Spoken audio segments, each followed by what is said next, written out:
through all those books that we haven't done in a graduate course, but I just haven't had the opportunity to do that.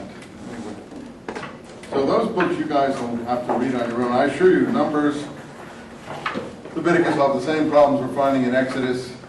Samuel is it's totally the same way, books of Samuel. And one of the problems that most people talk about the Bible is they haven't read it.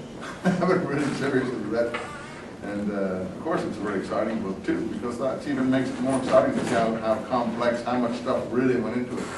You know, it's not some supernatural document, it's an actual document of the culture of the people.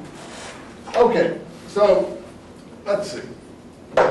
We were talking about Joshua, and we got up to the fact that Joshua, the first part of the book, is very, very effusive about how much Joshua did and so on and so forth. I would say very, very pro-Joshua. And then suddenly, when we get to almost a turning point, like after this proportionment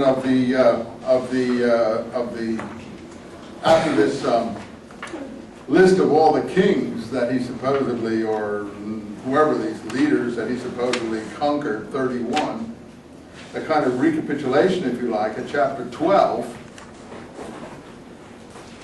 really from 13 onwards is a new book, almost a totally different book. And it's really not really the same outlook at all, yeah. Where exactly is it? Chapter 13 of Joshua.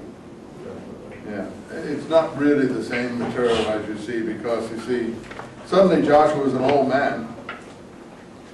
And I'll show you another problem before we go any further, so you know that there's lots of materials that they're culling and putting in a final form here.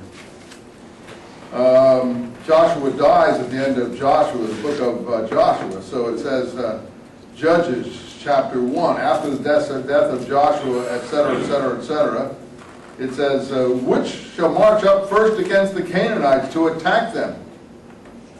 And this is another version.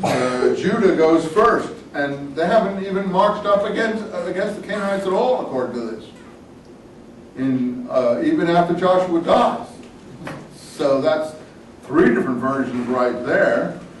So Joshua is already dead there, but I think you'll find, just to show how complicated this is, in chapter 2:6 of Judges, Joshua's alive again. He's died twice, basically, and suddenly he's back alive again. Now, I mean, look, all of the people who speak of the Word of God and all this sort of thing, I'm very sympathetic to. I find the book a very impressive book. But how they can overlook issues of this kind is beyond my comprehension. Yeah. In the New Testament, they make so much theology about the one little passage where Jesus dies and then descends and then comes back up. Did that same kind of mythology not develop around? No, but I think they may have taken that from this, because Jesus is Joshua. So he's alive again, you know. I have a feeling that there may have been something in the back of their brain. They knew the book pretty well, and they may have said, oh, there's something there about Joshua being dead and alive again, and so on. So I think that the text line theory solved that problem for you more, that you've got just different text lines that are, you know, collected in a certain way. Joshua told the people to go, line 2:6, each to his own possession, and so on and so forth. And I don't know if Joshua died. Oh yeah, there it is. Joshua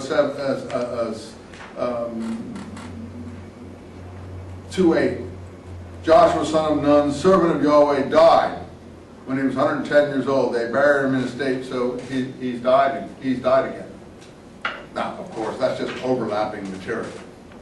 I mean, that's not enough to build a resurrection theory upon. I mean, that's just literary overlap of different text lines. But what is amazing to me is that it took till the 1900s for people to even discover this. What were the people 19th centuries doing? That's what I mean, we're not any smarter than any of those people. Why couldn't they see any of this? What, I mean, I'm just a little person in a classroom in California.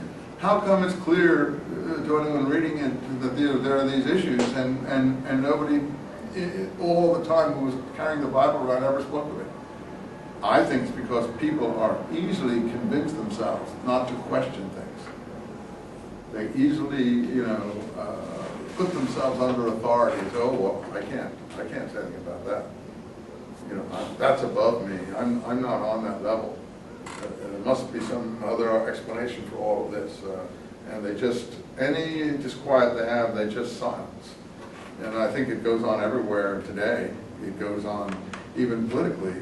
I'm not speaking about the Bush issues because I don't think that he did anything wrong in this particular recent matter. I would do the same thing if someone got a job like that on the campus and his wife was in the office and so on. I would say things about him to my colleagues for sure.